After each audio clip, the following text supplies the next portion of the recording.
Magandang umaga ho. Nabasa ko ito sa labas. Mag-a-apply akong driver. Anong pangalan mo? Benji ho. Benjamin Cuenco.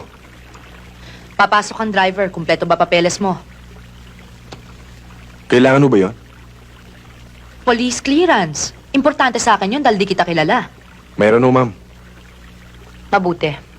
At saka gusto ko malaman mo mga regulasyon ko dito. Nasabi ko na po sa kanya, ma'am. Alam niyo na po ang obligasyon niya. Kung gano'n nagkakaintindihan na pala tayo. Hindi pa ho. Anong hindi? Gusto ko lang malaman kung tatanggap din ako ng mga benepisyong tinatanggap ng mga ibang empleyado. Tulad halimbawa ng SSS, Medicare, sick leave at vacation leave. Alam mo ba kung anong trabaho pinapasukan mo? Hindi nga ho ba driver? Family driver. Hindi company driver. O ano? Pahig ako.